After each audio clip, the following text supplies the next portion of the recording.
Welcome back to the channel. My name is Tim, and today is the first episode where we actually start modding or restoring, repairing, just messing around with this E39 here on a very tight budget. The YouTube earnings, that is. And so far we have $120, and we're gonna try and lower the car today, and we'll also be washing it and try and see if we can fix a few dents.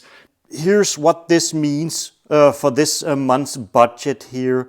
Well, 792 kronas this month here, which is the equivalent of $123 or 106 euros. That's what we have to mess around with this E39 for this month here. Now, for the lowering part here, I actually got pretty lucky because, well, we have this very small budget here, but I found some used lowering springs, and originally they were actually a bit more expensive than we could afford, but I called Smeedman and just told them that I only had this amount of money here, and if they were willing to drop the price. So they dropped the price to 750 kroners, what is equivalent to $117, just below our budget. Now, if you've seen my videos, you'll know that I have used quite a few different lowering springs over the years. Today we'll be comparing lowering springs for the E46. What is the best lowering springs? How much do they actually lower the car? How do they affect the handling? But I haven't used ones from this brand here, something called Low Tech. Let's see. We even managed to run one spring pad here as well, and obviously they're not new, but they don't look all that bad either. Now, before we go ahead and lower it, we'll start with the washing. Most of the budget blown on the actual lowering springs here. Well, I feared that we would have to wash the car in dish Dawn soap or maybe even just straight water, who knows. But there was actually a room left still for buying this here. 30 Danish kroners for auto shampoo, which is €4, $5 or just around there. So there's even a few dollars left for the next project. And it just so happens that it's actually pretty good weather outside. Perfect weather, and if we're lucky, it'll even start to rain a little bit, because then we won't have these spots of water drying off and leaving, I don't know what it is, calcium or whatever. Not the most foamy soap.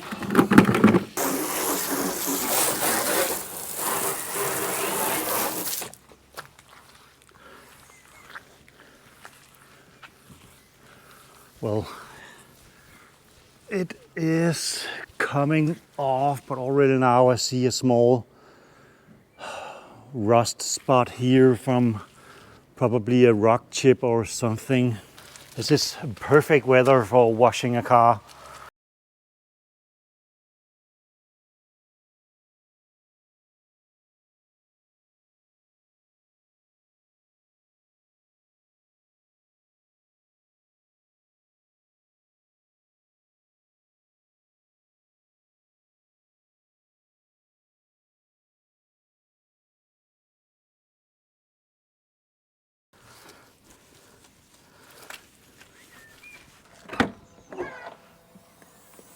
Oh, Jesus Christ. Why do people let their car get this far here? I don't get it.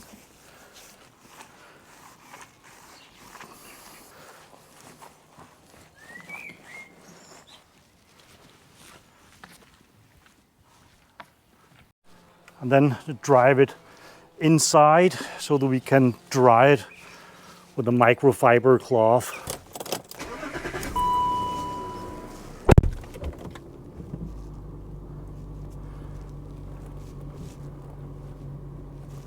Now, with the car in a somewhat dry and semi-clean condition, well, let's try and remove these stickers here. And I find that simply some kind of scraper and a bit of heat that usually does the trick. So let's try.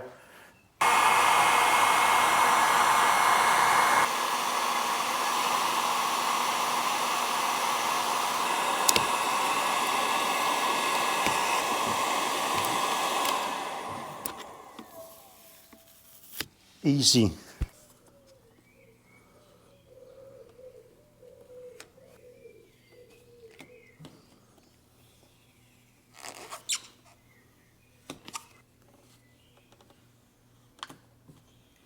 This here means that it has been treated with some sticky goo underneath for it not to rust.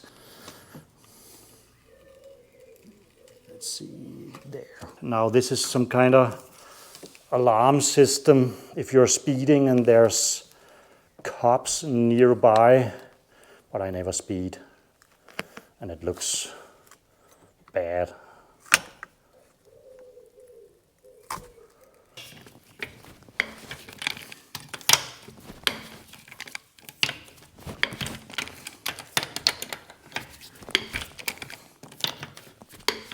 And that leaves us with these wheels here.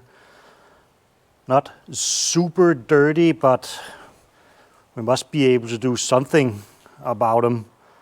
And we do still have some auto shampoo that we can use for this. Now, which one is the worst? I think this is the worst one. Let's start with that one then. This shit is stuck. Oh no, it doesn't come off. God damn it. Maybe if we use a kitchen sponge. Let's try here. Okay, the kitchen sponge works.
Cleaned inside and out. A full days of work. And I don't even like this wheel style that much. And it's definitely not original either. There's no BMW markings here. There's an RGD, whatever that is. But nevertheless, they were rolling straight before I cleaned them at least.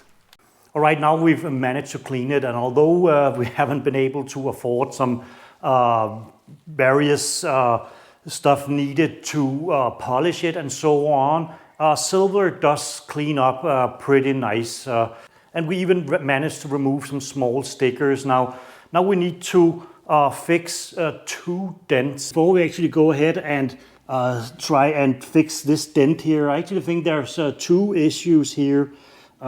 This headlight here, maybe this is not positioned correctly, because as you can see, this trim here is completely not aligned anymore. So I think we will need to maybe try and remove the headlight here, see if there's anything obviously wrong that we can fix or anything, because well, we need to have this area here, not just this out and match this, but we need the entire area here to look good, honestly.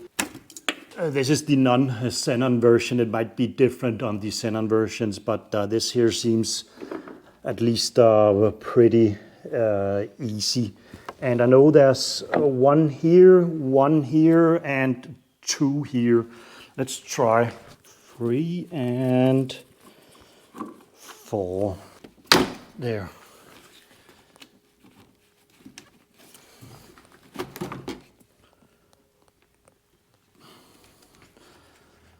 Rather easy.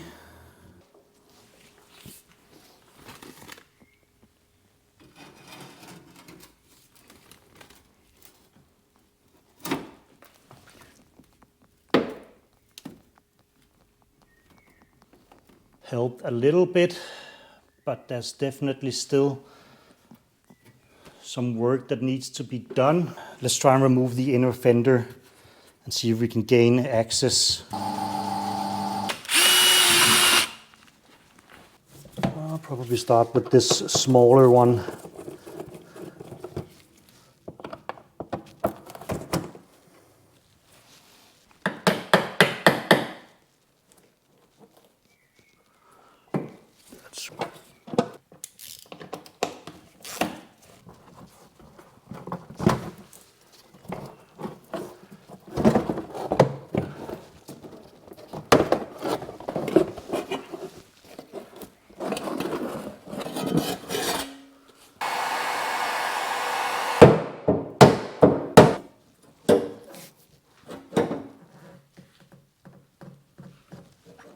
Okay, I'm honestly not sure with my skill set that I can do any better, honestly.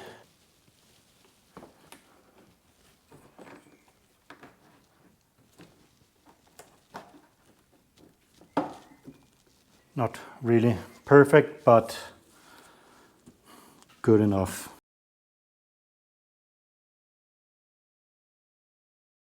And we'll start with the front ones, uninstall those, then work our way to the back. Let's remove the calipers, have it dangle loosely, then this bracket here, and take it from there. One thing I like about the E39s is, at least for some of the models, they have aluminum calipers here, whereas for instance the M5 doesn't. Why that is the case, I don't know, but I like aluminum calipers. The less weight we have out here, the better it is, really.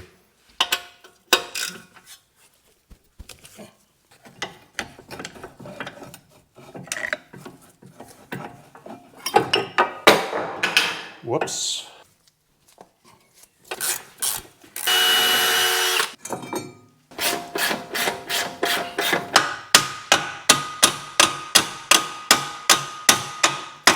And then with the tie rod here out of the way, whoopsie daisy, we should be able to, there, lower it enough. Then let's go ahead and remove these by uninstalling the top 3 ones.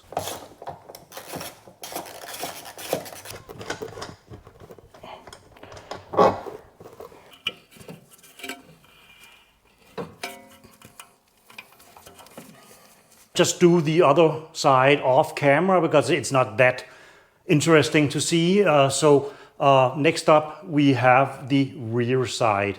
Lowering the E39 in the rear, well, that is one of the very only places where the E39 is a little bit iffy. The E60, for instance, you can access the shocks from the boot, much like you can in an E36 and E46 and so on. But for the E39, well, you do have to take quite a lot of stuff apart to actually do it. So let's just get to it, really.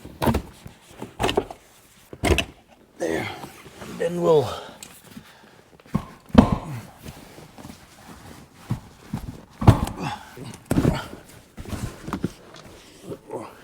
then 2 small size 10s underneath here, 1 on each side, and then we should be able to pull it up.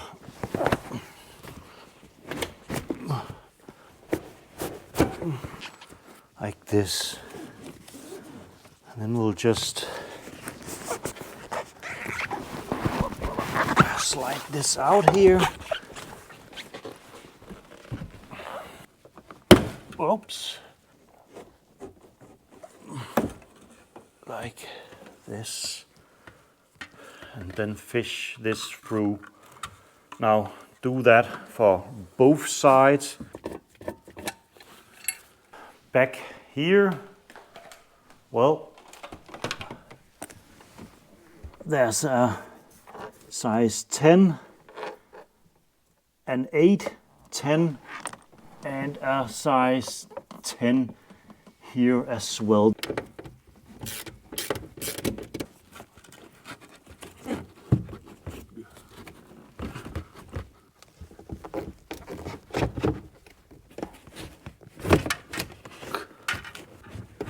That did the trick. Then we need to remove the speakers. And now comes what's probably the equally hard part, what's underneath it. I don't know about this wire here. I think we can get this out of the way, but with this removed here, I think we're supposed to be able to drop it and pull it out. So we'll start with these.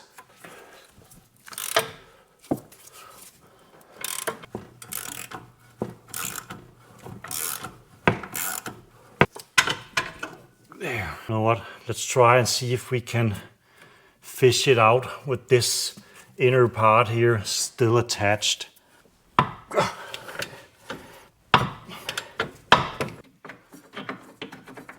There. All right, I'll just try and loosen them up here then. There. Oh, god damn it. I think it's stuck on the inner fender here.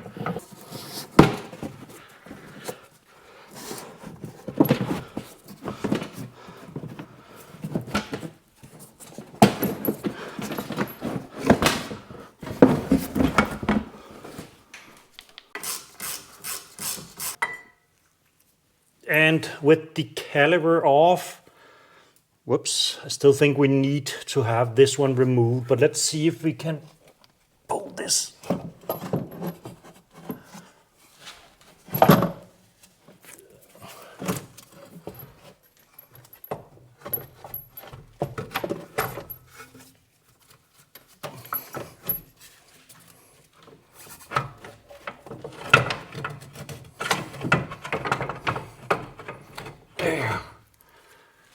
All right, all of them removed, and you can definitely see that the rear ones here are a lot older than the front ones. Now, I was told that the front ones were somewhat new, and if you look at the state of everything, it actually also appears to be the case. There are two different top mounts though. So I don't know if one is taller than the other once we install the lowering springs, and for the rear ones here, well, the top mounts aren't as such a wear item, but this spring here is still broken, so I'm just really hoping then when we take them apart that none of these here are blown. So these here I don't expect them to be blown, but these here, well, they could be. And this one, for instance, where the spring is cracked, well, it could look like maybe there's some oil deposits here, at least when you compare it to the other side here. So maybe at least this one is blown. Only really one way to find out, and that is to start taking them apart. And we'll start with this one here.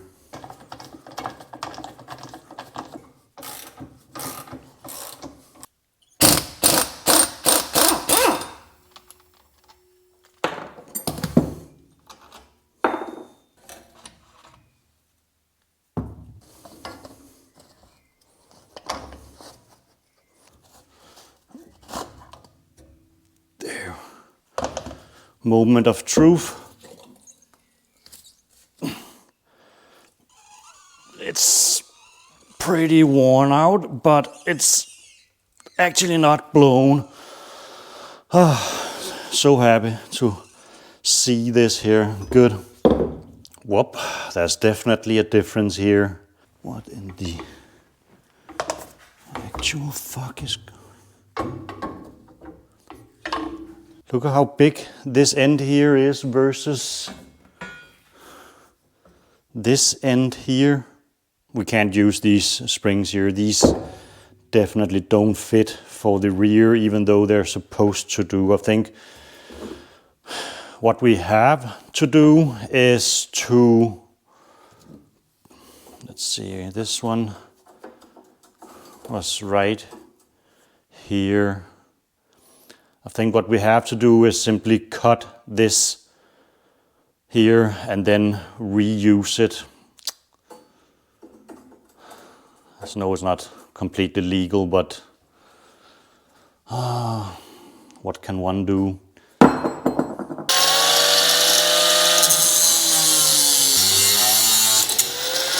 Slightly more than a full coil.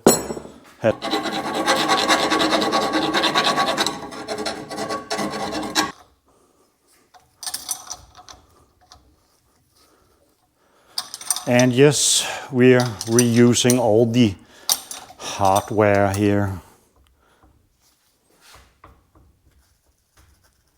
There. Here with the cut spring, and here with the uncut spring. Practically the same.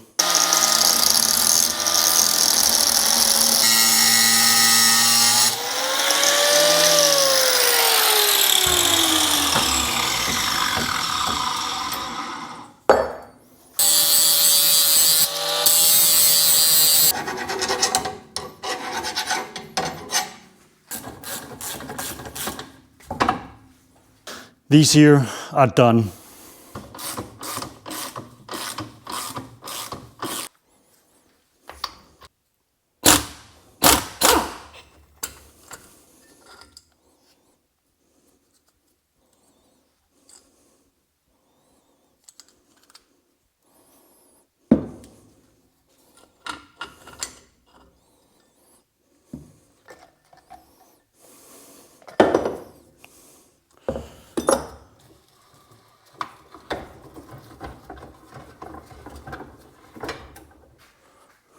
Oh, holy shit, that's a difference.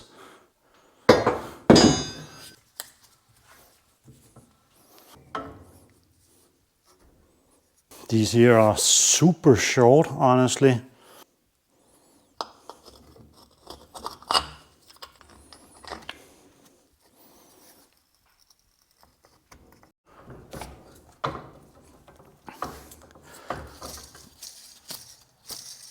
All right, I'll just do the other one and then we'll install it quickly. Obviously not the official method of how we should do this here, but it's gonna work fine.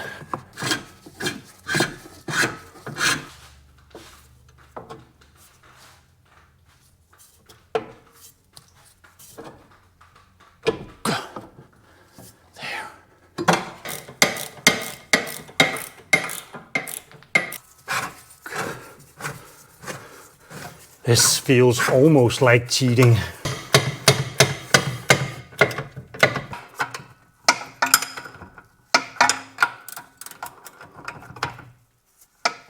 And then for the front ones, let's see here.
And now the moment of truth. Did I F up buying these used lowering springs here, 2 of which couldn't even be used? Let's find out. This is a bit too exciting.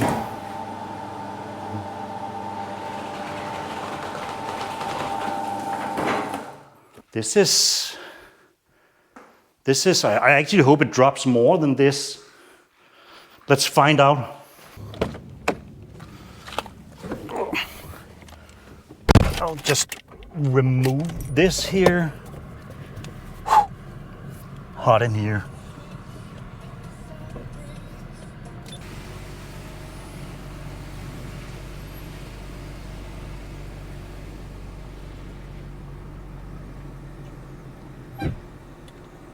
That's actually pretty good.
And the car actually drives really well, honestly.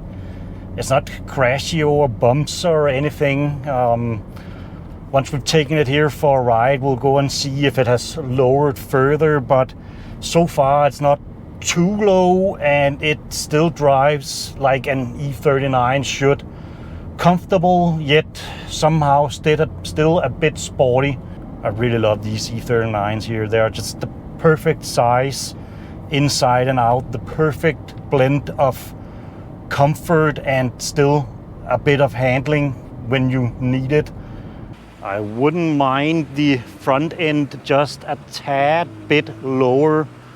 We could use E90 325 iX top mounts for that. That would give it the small little notch that would make it perfect, but I'm honestly very satisfied, and to me this here now looks like a proper E39.